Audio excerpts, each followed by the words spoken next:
Good morning friends.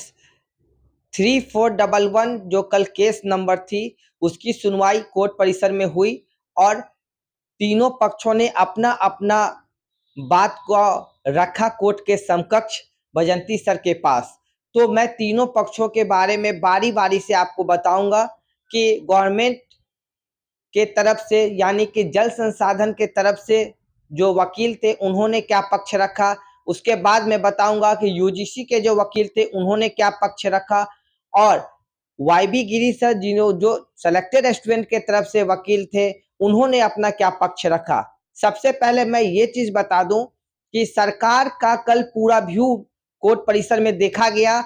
एक बात तो स्पष्ट है कि सरकार किसी भी कीमत पर ये बहाली को रद्द करने के मूड में नहीं है। मैंने आपको पहले भी बताया था कि सरकार कभी नहीं चाहेगी कि ये बहाली रद्द हो और पुनः विज्ञापन को निकाला जाए, क्योंकि 4 साल हो चुका है, बहाली लगभग अंतिम चरण में है। इस कारण से सरकार कभी भी बहाली रद्द करने के मूड में नहीं आएगी। सरकार चाहेगी कि किसी तरीके से इस रिजल्ट को जो है जारी किया जाए और जो भी कैंडिडेट्स है उनको ज्वाइन करवाया जाए। तो सरकार के तरफ से जो पक्ष रखा गया, सरकार ने अपना सभी पेपर सभी डॉक्यूमेंट कोर्ट के सामने रखा।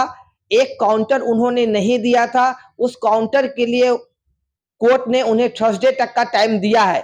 उम्मीद है कि थर्सडे को बिहार सरकार के तरफ से वो काउंटर भी जमा कर दिया जाएगा। आप देख रहे होंगे वीडियो में कल जो बहस हुई थी उसके दौरान पिटिशनर के पक्ष में जो बिहार सरकार के एडवोकेट है उन्होंने कुछ अपना वक्तव्य भी दिया था। इसके अलावे बिहार सरकार के एडवोकेट वो काफी पॉजिटिव थे, वो रिजल्ट देने के पूरे मूड में है कि बिहार सरकार अपना रिजल्ट जारी करेगी और रिजल्ट जल्द से जल्द प्रकाशित किया जाएगा। उसके अलावे वो एक सामंजस्य बनाना चाह रही है जिससे कि ये बहाली बची हुई रहे, क्योंकि आप देख रहे हैं कि बिहार सरकार काफी नरम है और कोर्ट परिसर में बजंती सर बिहार सरकार पे काफी गुस्साए भी थे। उन्होंने काउंटर टाइम पे नहीं दिया इस कारण से, और इसके लिए काउंटर के लिए 21 दिन का टाइम मांगा जा रहा था बिहार सरकार के तरफ से, लेकिन बजंती सर ने सिर्फ थर्सडे तक का टाइम यानी कि 2 दिन का मात्र समय दिया। अब हम बात करते हैं सेकेंड पक्ष यानी यूजीसी के एडवोकेट की। यूजीसी के तरफ से जो वकील थे उन्होंने कल ज्यादा कुछ डिटेल से नहीं बोला।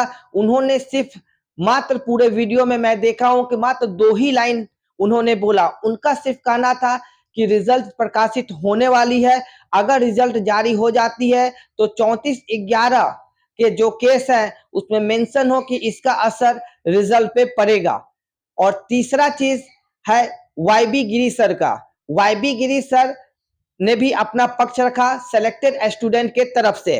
वाईबी गिरी सर का कहना था पहला चीज वो कि वो कुछ उसमें उनकी बातों में त्रुटियां भी रह गई, क्योंकि वो बोल गए कि एग्जाम हुआ था जबकि इसमें एग्जाम नहीं हुआ था। यूजीसी के वकील ने बोला कि सर इसमें कोई एग्जाम नहीं था, ये मेरिट बेसिस जॉब है। दूसरी चीज वाईबी गिरी सर ने बोला था कि सिंगल बेंच में ऑलरेडी और सुप्रीम कोर्ट में ऑलरेडी यूजीसी के जो पिटिशनर्स हैं वो हार चुके हैं। ऐसे केसेस में उन्होंने जो उनके पास एविडेंस था या सिंगल बेंच का जो जजमेंट था उस जजमेंट को भजंती सर के सामने प्रस्तुत भी किया, जिसको भजंती सर ने बोला कि इनको फाइल में अटैच करके आप दे दीजिए, मैं उनको देखूंगा कि उसमें क्या डिसीजन था और उसमें क्या केस का प्रारूप था और उसके बाद फिर बताया जाएगा। तो ये चीज वाईबी गिरी सर को बोला गया। वाईबी गिरी सर का कहना था कि यूजीसी उस केस में हार चुकी है, लेकिन मैं आपको एक बात याद दिला दूं, कल मैं उस केस के बारे में स्टडी भी कर रहा था। उस स्टडी में जो यूजीसी हारी थी उस केस में, लेकिन वो केस एडवर्टाइजमेंट को लेके था, ना कि वो वैलिडिटी ऑफ एक्ट को लेकर था।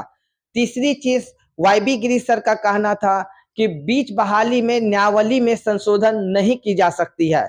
लेकिन मैं आपको एक चीज और याद दिला दूं कि 40% जो सरकारी कॉलेज को जो आरक्षण था और बीच में आपको पता होगा एसबीटी के प्राइवेट कॉलेज को भी उस आरक्षण में रखा गया, यानी न्यायावली में संशोधन किया गया। वो संशोधन आपको कोर्ट के आदेश के बाद ही किया गया था। ये भी बात मैं आपको बोल दूं, क्योंकि कोर्ट का जब आदेश आया था कि एसबीटी के जो प्राइवेट कॉलेज के स्टूडेंट्स हैं उनको भी 40% के अंदर में डाला जाए, तो जब आदेश जारी हुआ उसके बाद आपको बिहार तकनीकी सेवा आयोग ने बाकी जो बचे स्टूडेंट थे प्राइवेट कॉलेज एसबीटी के, उनका काउंसलिंग भी लिया। यानी कि जो नए संशोधित रिजल्ट आएंगे उसमें प्राइवेट कॉलेज के स्टूडेंट को भी सरकारी कॉलेज के छात्र की तरह 40% आरक्षण का लाभ दिया जा रहा है। इन तीनों बातों को वाईबी गिरी सर ने अपने अपने तरफ से कोर्ट के सामने प्रस्तुत किया। अब ओवरऑल मैं ये बोल सकता हूं कि पूरी बहस देखने के बाद मैं इतना जरूर बोलूंगा कि रिजल्ट बहुत जल्द आने वाली है। और एक बात स्पष्ट मैं क्लियर कर दूं आपके सामने कि बिहार सरकार जो है वो किसी भी कीमत पर बहाली को रद्द करने के मूड में नहीं है, और बहाली रद्द होनी भी नहीं चाहिए, क्योंकि पिछले 4 साल से सभी स्टूडेंट्स रिजल्ट का इंतजार कर रहे हैं, अपने ज्वाइनिंग का इंतजार कर रहे हैं। बिहार सरकार को चाहिए, कोर्ट को चाहिए और बाकी सभी वकील को चाहिए कि मिलकर एक सामंजस्य बनाए और रिजल्ट को जितना जल्द से जल्द हो प्रकाशित किया जाए। बहाली रद्द करने का 1% भी संभावना नहीं है। मैं बार बार आपको इस वीडियो के माध्यम से रिपीट कर रहा हूं, आप किसी के बात पे मत आए। बहाली किसी कीमत पर सरकार रद्द नहीं करेगी, क्योंकि अगर बहाली रद्द होती है तो पूरी 4 साल की जो मेहनत बिहार तकनीकी सेवा आयोग का है वो खराब हो जाएगा, मिट जाएगा। उसके अलावे आप एक चीज और देखिएगा कि अगर ये बहाली रद्द होती है तो बिहार सरकार पर भी एक दाग लगेगा कि बिहार सरकार पिछले 4 साल से ये बहाली करा रही थी और एकाएक इस बहाली को वो रद्द करवा दी। क्योंकि आपको पता है कि कोई भी डिसीजन हाई कोर्ट का आता है, बट गाज जो है वो बिहार सरकार पे ही गिरती है, उस राज्य की जो गवर्नमेंट होती है उसी पर गाज गिरती है।